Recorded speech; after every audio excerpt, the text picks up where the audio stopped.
So in 1914, a village in the south of Japan got buried alive in under a day. The place is called Kurokami. It sits on the side of a volcano, and when the ash and the pumice finally stopped coming down, 197 of its 246 houses were simply gone, with people still underneath them. But this is the bit I want you to keep hold of. Years later, the children of the people who lived through that came back up there with shovels because they wanted to dig out the shrine gate. And the head of the village told them no and to leave it in the ground. Which sounds like he had it backwards, right? He did not. He was right, and I will get to why, but not yet. Because that is the thing about Japan and towns like this one. It does not forget them exactly. It just puts them somewhere you are never going to trip over them. There is an official word for it and everything. If a town is losing people faster than any government program can slow it down, it gets called a queso town, and close to half the municipalities in the country are carrying that label right now. And if you actually go to one of them, nobody brings it up. So that is 13 towns. One of them had a demolition crew sent into it with the families still living inside. One of them came home wearing gas masks. And not one of them turns up in any guidebook you have ever picked up. Number 13. It is 22 minutes past 10 at night, the 12th of July, 1993, and the people of Aonae have got about 4 minutes left, though obviously not one of them knows that. Aonae is a fishing village right on the southern tip of Okushiri, which is a small island off the west coast of Hokkaido. About 1,600 people live there, around a harbor, with a hill sitting behind the houses. The earthquake happens offshore, close in, and because the island sits right in the way, the water bends around both sides of it and comes into Aonae from the west and from the east at the same moment. Along parts of the island, the water climbed to about 100 feet above sea level, around 30 meters, higher than most of what it was hitting. The first row of houses at the harbor was gone within 5 minutes of the shaking stopping. And then the fire started. The fuel lines break. The gas lines break. The houses are already down. What the water did not take out of Aonae that night, the fire finished. 165 people died on that island. They rebuilt on higher ground behind a wall, and the old point is grass now with a memorial on it. So people walk between two versions of their own town every day. Ask yourself when you last heard about any of this. Everybody knows 2011. This one is 33 years old, and it barely crossed into English at all. Number 12 did not need a wave or a mountain or the sea. It happened 500 meters underground, and the men who lived through it were the unlucky ones.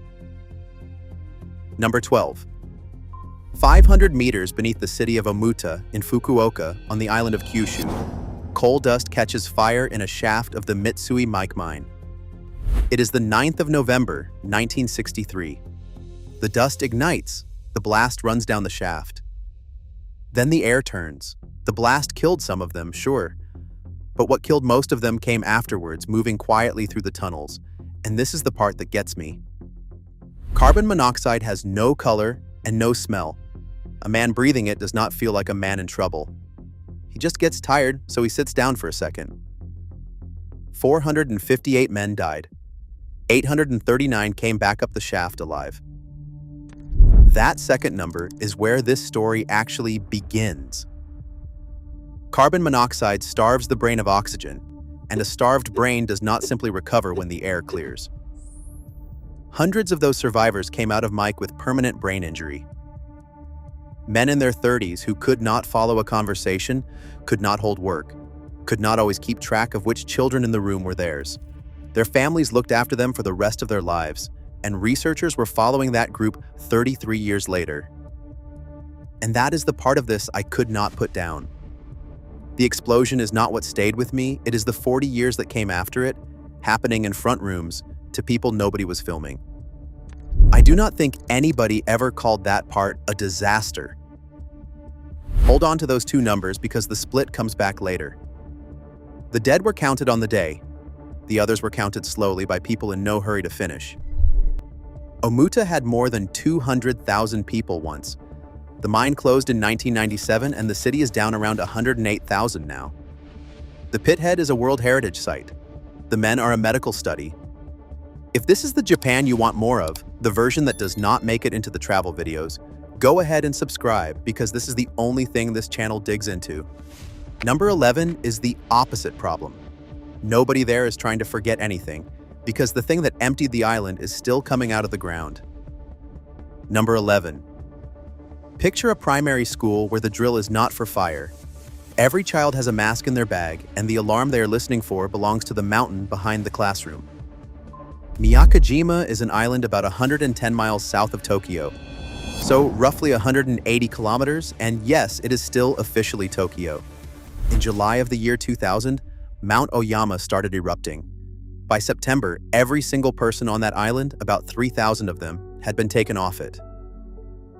The eruption is not what kept them away. The gas was. Sulfur dioxide kept pouring out of that mountain long after the ash stopped, and at high enough concentration, it attacks the lining of the lungs. You do not evacuate an island for 4.5 years because of a bang. You do it because the air has turned into a chemical. So they waited a year. Then it was 2. Then it was 4. The order was lifted on the 1st of February, 2005, and the islanders went home to a place still breathing poison at them. They carried masks as a condition of being allowed back, and doctors were measuring their lungs 6 years after the return. Out of all the research for this one, the bit that got me was not the eruption at all.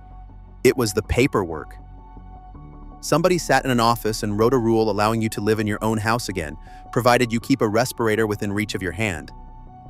And I cannot make that arrangement sound normal, however many times I go over it. Miyakejima never got its people back either. Number 10 lost its people to something far slower than a volcano, and there was a moment when the whole town thought it had won. Number 10. Half the town has work for the next 2 days because a whale is coming up the slipway on a winch. Ayukawa is a port on the Oshika Peninsula in Miyagi, and for most of the 20th century, it was one of the whaling capitals of Japan. Processing sheds, boat crews, the smell in the streets, and houses full of people who did that work because their fathers did. Then the international moratorium came into force, and by 1988, Japan had given up commercial whaling altogether. The industry Ayukawa was built on stopped being something you were allowed to do. The fleets got smaller, the sheds came down, the young people went to Sendai and did not come back, and the town spent 25 years quietly emptying out. Then, on the 11th of March, 2011, the tsunami came up the Oshika Peninsula and took most of what was left of the waterfront. And here is the ending nobody expects. In 2019, Japan pulled out of the International Whaling Commission, and commercial whaling started again. Ayukawa got its industry back. It did not get its town back because by then there was nobody left to do the work. I find that sequence very hard to look at. The thing they lost came back. The people did not. Number 9 emptied out centuries ago, and Japan has spent the last few years arguing with another country about how to describe it. Number 9. How small a space can a man be made to work in? On Sado, the answer was a tunnel about 2 feet high, crawled along in the dark with a chisel, chipping gold out of rock in a passage not tall enough to lift your head. Sado is a big island off the Niigata coast, and the mine there ran from about 1601 until 1989, which is nearly 400 years, so have a think about how many people that is. In the Edo period, a lot of the labor was convicts, plus homeless men who got rounded up in the cities and shipped over. During the Second World War, some of it came from Korea. When the mine closed, the settlements emptied. Wooden housing blocks, a company hospital, an ore plant sliding down a hillside, all left on an island most people cannot find on a map. Then, in July of 2024, the site was made a World Heritage Site, and that is where the quiet part got loud. South Korea objected because the Japanese application concentrated on the Edo period and the craftsmanship, and dealt lightly with the wartime Korean laborers. 2 governments sat down and argued about which 400 years of a hole in the ground the world was going to be shown. Nobody agrees on how many Korean workers were on Sado. That is the honest answer, and I went looking for a clean figure and there is not one. Which is the same split I showed you at Omuta. The gold got weighed to the gram, the men did not. Number 8 is the opposite of an argument. There is nothing to interpret there. You can walk up and put your hand on it. Number 8. A house sits under a roof inside a park with mud up to the middle of its second-floor windows and a walkway built around it so that you can look in. In June of 1991, Mount Unzen on the Shimabara Peninsula in Nagasaki produced the pyroclastic flow that killed 43 people, including scientists and journalists who had gone up to watch it. That part made the news around the world. What did not is what happened over the following months, every time it rained. Ash on a mountainside does not stay there. Rain turns it into a moving river of gray sludge with rocks in it, and it came down the Mizunashi Valley again and again into the neighborhoods below. The rain comes, the valley moves, the mud arrives. And this is the part that makes it different from every other disaster on this list. It did not knock the houses over. It went in through the doors and up the stairs and stopped and set, and then the next flow put another layer on top. And then the city made a choice that nowhere else on this list made. It did not clear the site. It built a park around 11 of the buried houses and left them exactly as the mud left them. They sit in around 9 feet of debris on average, a little under 3 meters. You are looking at a carport with its roof down at ankle height and a first floor that has become a cellar. I have looked at photographs of that place more times than is reasonable, and it still does not read as real to me. Everywhere else on this list, the town went away. At Mizunashi, the town is still there. It is just at the wrong depth. Number 7 had no wave, no lava, and no mud. What emptied it was a road. Number 7. 23rd of October 2004, and helicopters are lifting people off a mountain in Niigata, one load at a time, because there is no longer any other way down. Yamakoshi was a village of terraced rice paddies and ponds in the hills, known inside Japan for breeding koi carp. Then the Chuetsu earthquake hit. 68 people died across the region, and every road into Yamakoshi went under a landslide at once. More than 600 people were up there, cut off on a mountain that had not finished moving. So the government lifted the whole village off that mountain, every household, until there was nobody left up there at all. They thought it would be a couple of nights. The evacuation order was not lifted until the 1st of April, 2007. 2.5 years in temporary housing down in Nagaoka, watching their own valley on the news. Think about what 2.5 years does. A village is not a set of buildings, it is a set of habits. Who checks the water channel? Who opens the shrine? Who notices that the old woman at the end of the lane has not put her light on? You can rebuild a road. You cannot put that back in by helicopter. Some of them did go home. Yamakoshi is a good deal smaller than the village that got picked up off that mountain. Now, number 6 is going to sit oddly against everything around it. And I would rather flag that myself than let you catch it, because everything up to here has been about the moment things go wrong. This one is about the afternoon afterwards. It is the one entry on this whole countdown I would call kind, and I nearly cut it for exactly that reason. Number 6. There is a white phone box standing on a hill above the sea in Otsuchi, in Iwate, with a black rotary telephone inside it. The phone is not connected to anything. It never has been. Otsuchi lost around 12% of its population on the 11th of March, 2011.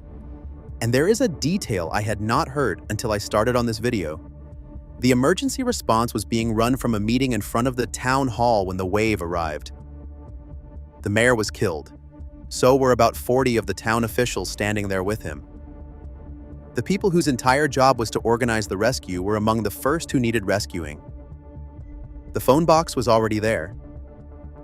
A man called Itaru Sasaki had built it in his garden the year before, in 2010, so that he could go on talking to a cousin who had died. After the wave, he opened it to anybody who wanted it.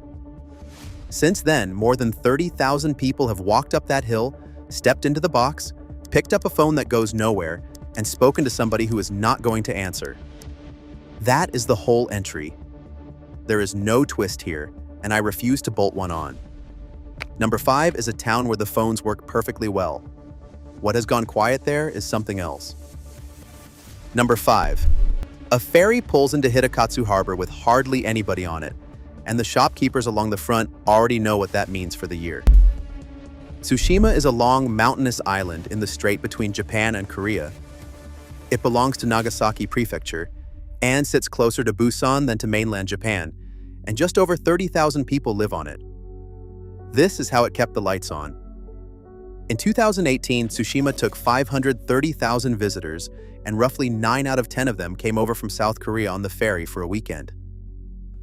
An island of 30,000 people was hosting more than 500,000. Then in the summer of 2019, Japan and South Korea fell out over trade and history, and the South Koreans stopped coming.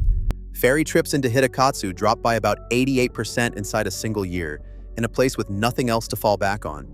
So the villages on Tsushima are hollowing out at the speed of a diplomatic argument between two capitals that will never send anybody to look at the result. Number 4 is a village that saw its own ending coming, was told not to worry, and then carved the lesson into a rock so the rest of us could not lose it. Number 4. There is a low stone at the edge of a settlement in Kagoshima, and the sentence on it is not a memorial to anybody. It is an instruction. It tells whoever reads it not to trust theories and to get out the moment they see something strange without waiting to be told. That stone is at Kurokami on the flank of Sakurajima, one of the most active volcanoes on Earth, sitting in the bay directly across from a city of 600,000 people. On the 12th of January 1914, Sakurajima produced the largest eruption in Japan of the entire 20th century. Ash and pumice buried Kurokami, and 197 of its 246 houses were lost. The reason for the wording on that stone is the days before it. People on the mountain felt earthquakes coming up through the floor and asked whether they should leave, and the answer they got was that there was no need. Some of them took that at face value. The stone is what the survivors wrote afterwards, and it is not aimed at the government. It is aimed at us. Now let me come back to that shrine gate. The torii at Kurokami was buried up to within about a meter of the top of its crossbeam, so all you see is the head of it standing out of the ground like a shoulder. After the war, the residents got ready to dig it out, and the village head, a man called Yaokura no Zoe, refused to let them. That is the man from the start of this video, and now you have the rest of him. He stopped them because a cleaned-up gate is a monument, and a buried gate is evidence. It is still there. I have thought about that decision more than anything else in this script. Every town on this list got tidied away by somebody. He is the one man who refused. Number 3 is the exact opposite, because there the tidying up was the crime. Number 3. In June of 1907, a demolition crew walked into a Japanese village and started pulling the houses apart with the families who owned them still inside.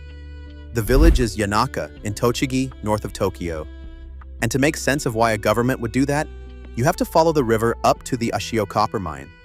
Ashio is one of the reasons Japan became an industrial power at all. It also poisoned the Wataras River with copper waste for decades, killed the fish, killed the crops, and left the farmland downstream useless. A member of parliament called Shozo Tanaka spent years trying to force the government to close Ashio. In 1901, he resigned his seat over it, then moved into Yanaka and lived there, because Yanaka was where the argument had ended up. The government's answer to the poison was not to stop the mine. It was to build a flood basin, a low bowl of land where the poisoned water could sit. Yanaka was standing in the bowl, so the prefecture ordered the last 19 households out, and when they would not go, it sent men to take the roofs off. Some of them refused to leave anyway. The final residents of Yanaka were not gone until 1916, 9 years later, living in a village that officially no longer existed, on ground that was scheduled to be flooded. It is tempting to file this one under long ago and therefore softer. I do not think it is. That was not a mob and it was not a panic. It was a prefecture working office hours to a schedule. And that is what is there today. The Watarai retarding basin is a huge open wetland with cycle paths and reed beds, the sort of place a family drives out to on a Sunday. Underneath it is a village the state took apart to bury the evidence of a mine it would not close. Number 2 is the only city in Japan that ever had to admit, in writing, that it had run out of money. Number 2. There is a clock in a public building in Hokkaido, and it is not counting hours. It is counting down how much the city still owes. Yubari is what the word kaso looks like once it is finished. At its peak in the 1960s, around 120,000 people lived in that valley, and almost all of them were there for coal. Then Japan moved off domestic coal, the mines shut one after another, and Yubari tried to reinvent itself as a resort. It built a ski hill, it built museums, it started a film festival, it borrowed heavily to do all of it. And then in March of 2007, Yubari declared financial collapse, owing 35.3 billion yen, which is somewhere around $230 million. It is the only municipality in the whole country that has ever had to do that. The part people do not know is what came next. The city went under central government supervision on a repayment plan measured in decades. Schools were merged and closed until almost none were left. The hospital was cut back to a clinic. Taxes went up, staff pay was cut hard, and services fell to about the legal minimum. The city put a debt counter on public display so residents could watch the number come down.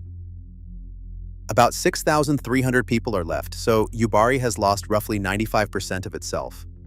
And it makes its name on fruit now.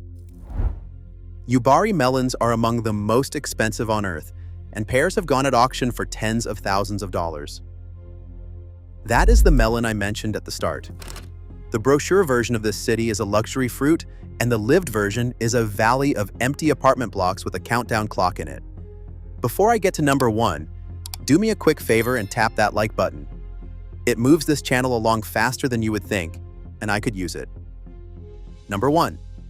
In 1988, a schoolboy in a small town in Fukushima entered a competition to write a slogan for his own hometown, and he won it. He was in his last year of primary school. What he wrote was that nuclear power is the energy of a bright future. They put his sentence on a steel arch over the main street of Futaba. It stayed up there for more than 20 years, and everybody who drove into town drove under it. Part of the Fukushima Daiichi plant sits inside Futaba. On the 11th of March, 2011, the whole town was evacuated, all 7,000 people, and it then stayed completely shut for longer than any other municipality in Japan. That lasted 11.5 years. Grass through the road, cars where they were parked, and that arch still standing over the empty street with the boy's sentence on it, in the middle of the exclusion zone. In 2015, the town decided to take the arch down, on the grounds that it was corroding and pieces might come off it. Close to 7,000 people signed a petition asking them not to, arguing it should stay exactly where it was, so nobody could pretend afterwards that the town had not believed it. It came down anyway. The arch is indoors now, where you have to go and look for it on purpose. The man who wrote the slogan is called Yuji Onuma. He has said publicly that he wishes it had been left up, and he has been photographed holding a board with his own sentence rewritten, so it reads as the energy of a destructive future instead. He works in solar power now. The evacuation order came off part of Futaba on the 30th of August, 2022. 85 people from 52 households came back for the trial return. In a survey the year before, 60.5% of the original residents had already said they were not coming back at all. And that number has the same shape as Omuta. The dead there were counted inside a week. The people who quietly decided never to come home took 11 years to turn into a statistic. And by the time they did, nobody was reporting it. So a town had its own words taken down off its own street, and then most of the people who lived under them decided not to come home and read them anyway. The thing that surprised me putting this together is that I had the premise backwards from the start. I went in thinking these places were about what disappears. They are not. They are about who gets to decide what is still allowed to be mentioned, and that decision almost never belongs to the people it is about. It gets made by a committee somewhere, signing off on a wording, setting the height of a fence, deciding whether a thing stays out in the weather or goes indoors where you have to want to find it. A town does not vanish when the last person leaves it. It vanishes when the last person willing to say its name out loud stops saying it. Every country is running that process on somewhere right now, and it always moves fastest where there are fewest people left to argue. So which one of these would you have left standing exactly as it was, and who should have had the right to make that call? Tell me below. I do read them.